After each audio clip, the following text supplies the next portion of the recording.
Hey there everybody, my name's Pep, you're watching Sentinel. If you're wondering, yes, I did do a Fragrant Tag video several months ago, about 5 or 6 months ago, and so it's come around again. This time I was tagged by the wonderful Lanier from one of my favourite YouTube fragrance channels, that's Scents Memories. And if Lanier is going to tag me, I have to do this video just for him. And I thought that some of these questions I will probably have some different answers to than I did last time, but some of the answers to these questions will still be the same. So we'll go through them again, I'll read them out, and then I'm going to tag some reviewers at the end of this. So let's get started.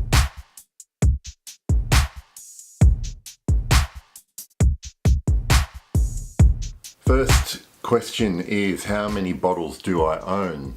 I did a count, and counting everything from 30 ml up, I consider a bottle. I have 69 bottles in my collection.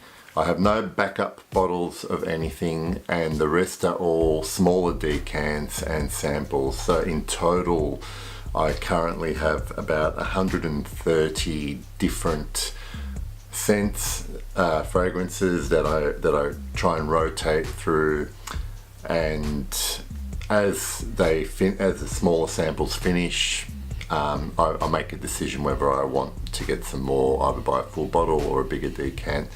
And that's really as simple as my kind of process goes when it comes to fragrances. If there's something, I know I probably mentioned this in the last time I did this tag, I am really wanting to reduce my collection to having things that I really truly love. In practice, that hasn't really been working. So as I finish a sample or a small decant, at that point I'll decide if I want more. If not, then I'll wait and I'll see if something else comes along. I might get sent some a small sample by someone to try out, and I might like that. So it is a difficult process, but when it comes to buying bottles, I'm definitely from this point on only buying bottles of fragrances that I love. How do I store my fragrances? As per last video, at the moment I don't put any of my fragrances on display, and right now they're kind of split between a small cabinet next to my bed and a couple of drawers in my wardrobe, away from light. The room that it's in is pretty cool, so it doesn't get too hot. So yeah, I'm not fussed about having them on display, but what I thought I'd do for this video is just show you where I keep some of my decants in. Okay, so these decants here are actually 10 ml decants, and I get a lot of them from the same seller, and they're kind of tall and thin, and they're pretty difficult to keep standing up on their own, and they're also made of glass, and I don't want to store them horizontally in a drawer like I do a lot of my smaller decants that are mostly plastic.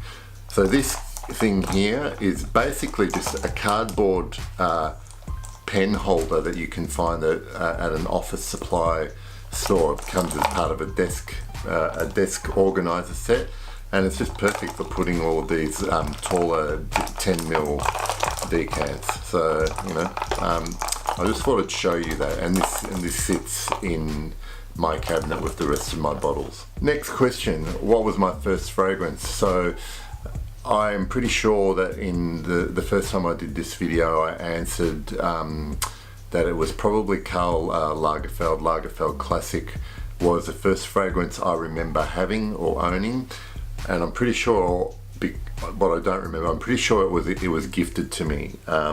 So I still have that in my collection in its current formulation.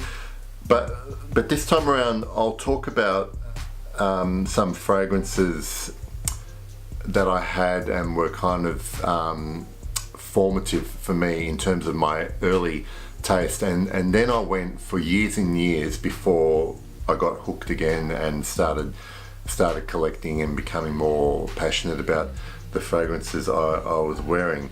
So these following fragrances, apart from Lagerfeld Classic, I owned at various times, and they would have been a signature scent, i.e. that they were the only thing that I wore. I had a bottle of, I remember having a bottle of vintage Fahrenheit for that time. I also owned Jean Paul Gaultier Le Male, again vintage. I had the plastic black and white bottle version of Yves Saint Laurent Jazz, and that was really, I really loved that fragrance, and I haven't gotten around to trying either to track another bottle down or trying the La Collection version that Yves Saint Laurent has out now. And Bulgari Black, which I'm certain was the first fragrance that I actually went to a store, tried and purchased myself, and at the time I just thought it was like nothing else I had ever smelled, and I still have that in my collection. What is my newest fragrance buy? It is a 100ml bottle of Mugler cologne. I over my last summer went through a 10ml decant of Mugler cologne. I really enjoyed it. It's just a perfect summer scent, perfect clean smelling scent, and I figured this bottle will last me a long time. I couldn't find the bigger bottles, and I got this from Fragrance X for a very good price. So the most expensive fragrance I own, I don't think in terms of bottles that has changed since the last video, and I think I would have maybe nominated my 50ml bottle of Le Labo Patchouli 24. But since then, I think I have acquired a couple of 10ml decants. One is of Roja Dove Enigma or Creation Eve, depending on where you live, and a 10ml decant of Xerjov Neo, and I think per mil, dollar per mil, those two are the most expensive fragrances in my collection at the moment, and I'm enjoying both of them a lot. Best bargain fragrance, well, it was my scent of the day today. I have several cheap but good fragrances in my collection. Today's scent of the day was Sarah Jessica Parker's Stash.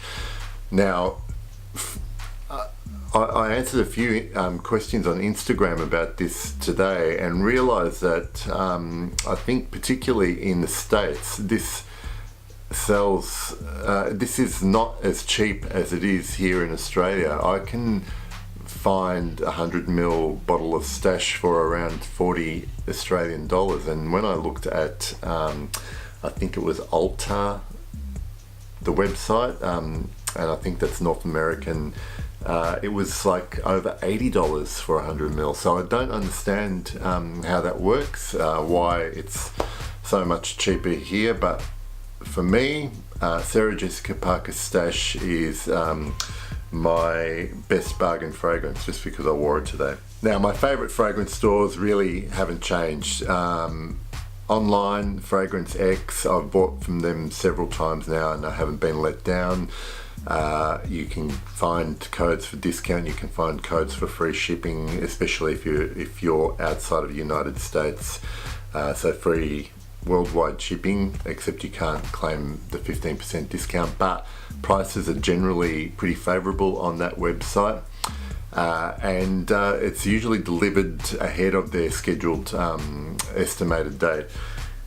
Also, and in terms of a walk-in fragrance store here in Melbourne, my favourite fragrance store, and I've bought from them a couple of times now, is Law Perfumery in the suburb of Fitzroy in Melbourne. So if you're ever visiting Melbourne, go and see the lovely people at Law Perfumery. So next question is my favourite fragrance in my collection. So This I'm not going to answer right now, because when you see this video, when this video first gets published, right now I'm doing something on Instagram that I mentioned in my last video, and I've actually went through the process of picking a top 40 from my collection for this year. So I've worn all of these fragrances this year, and I've had them in my collection, or they are in my collection, and I've managed to actually pick 40 and put them in some order. You know, I could probably swap a few around here and there.